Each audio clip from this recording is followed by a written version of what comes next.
Newspapers. All the great cities in the world now have newspapers. But newspapers, as we know them today, are not that old.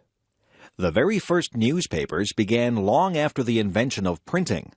They started in Europe in the 1600s and were usually only a couple of pages long.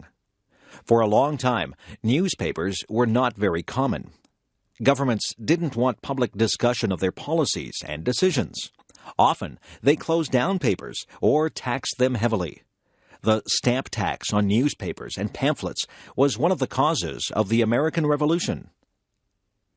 Newspapers began to grow in size when they discovered advertising as a source of income. Nowadays, advertising is the main revenue source for most newspapers. As newspapers became more widely circulated, they could ask for more money for their advertisements. By the late 18th century, newspapers were in common use in Europe. The 1800s and early 1900s was the golden age of newspapers. Improvements in transportation, communication, and printing processes made it easier to collect news from near and far and to publish papers more quickly and more cheaply.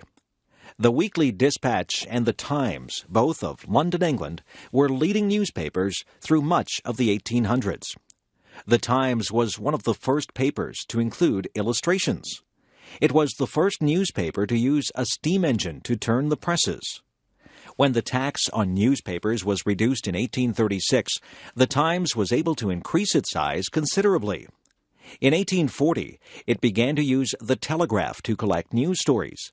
In 1855, the tax on newspapers was finally lifted. The Times made its greatest reputation during the Crimean War between Britain and Russia. British armies fighting in Russia's Crimean Peninsula were not only unsuccessful in the war, but were suffering severely from illnesses. The Times sent out the world's first war correspondent, William Howard Russell, in 1854. His reports from the battle lines had a powerful effect on the British public. A war fund was organized to help the soldiers.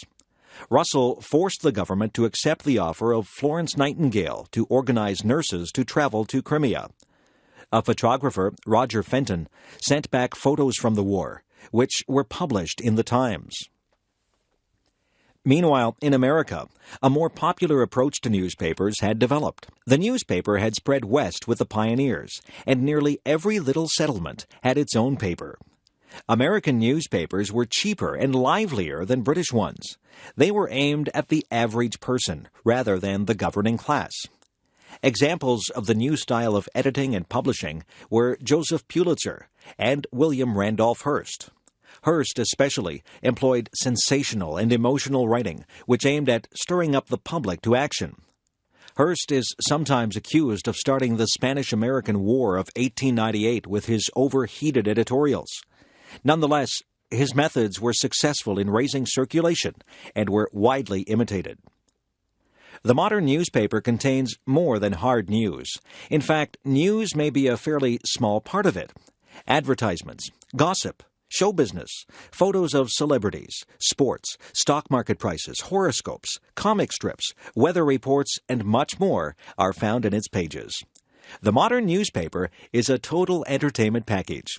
A question for the future is whether electronic newspapers will replace paper newspapers.